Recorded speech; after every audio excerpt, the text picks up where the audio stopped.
With Doubtnut, get instant video solutions to all your maths, physics, chemistry, and biology doubts. Just click the image of the question, crop the question, and get instant video solution. Download Doubtnut app today.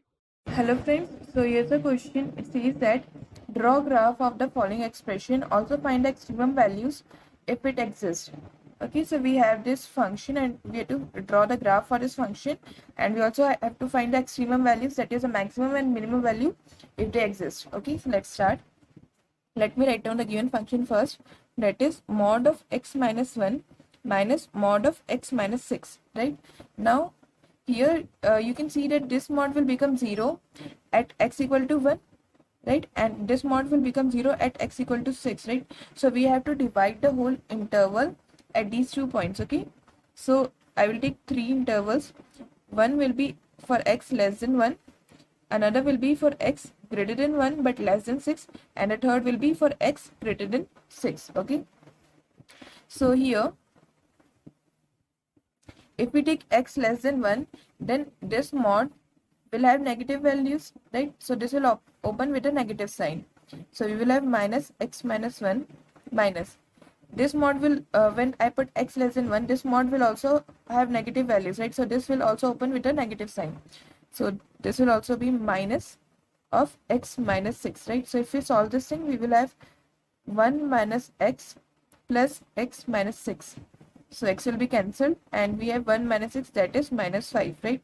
So from here we got y equals to minus 5, that is a constant, right? Now if we see this interval, here we have x greater than 1 but less than 6. So if we talk about this term, if I put any value of x in between 1 to 6, then this x minus 1 will always have a positive sign, right? So this mod will open with a positive sign. So x minus 1 minus. If I put any values in between 1 to 6, this mod will open with a negative sign, right? Because x minus 6 will always be negative in this interval. So this will open with a negative sign. So minus of x minus 6, right? So this will become x minus 1 plus x minus 6.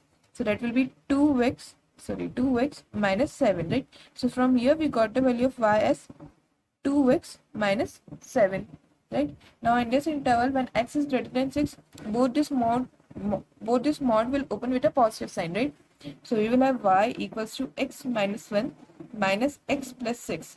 So x will be cancelled out. So we will get y equals to 5, right? Again a constant.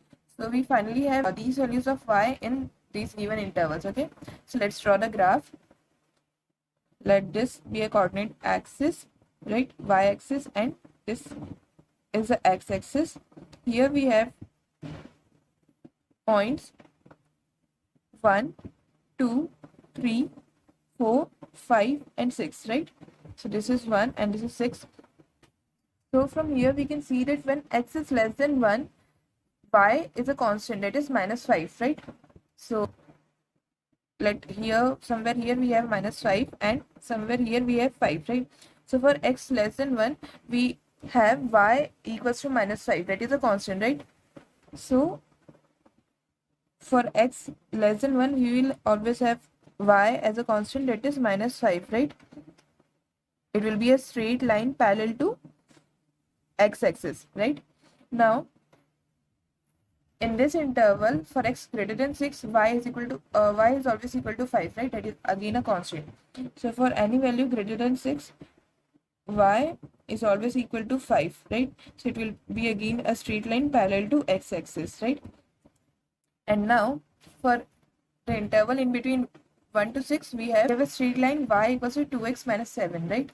So if I put x equal to 1 here, this will be 2 minus 7, that is minus 5, right? That it means at this point. And if I put x equal to 6, this will be 12 minus 7, that is 5, right? So this point. So this straight line will be somewhat like this. Okay, and it will cut the x-axis at this point. Okay, so we have a graph like this. It will be parallel to x-axis, then it will be a straight line cutting the x-axis, and then it will again become parallel to the x-axis, right? So this will be the graph for the given function.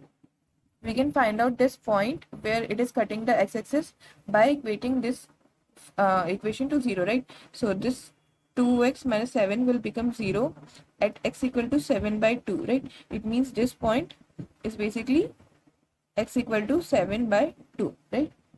Now we have the graph of this function. Now we have to find out its extremum values, right? So from this graph we can write that the maximum value of the given function is equal to 5 for x greater than equal to 6, right? You can see for any value of x greater than equal to 6, the graph has a constant value, that is 5, right? And that is also the maximum value of this graph. Similarly, the minimum value of this graph is equal to minus 5 for all x less than equal to 1, right? You can see that for any value of x equal to or less than 1, y has a constant value, that is minus 5, and that is also the minimum value of this graph, right? So we have these extremum values of the given graph. Okay, so this is the graph, these are the extremum values as asked in the question. Okay, so I hope this will help you. Thank you. For class 6 to 12, IIT JEE and NEET level. Trusted by more than 5 crore students. Download Doubtnut app today.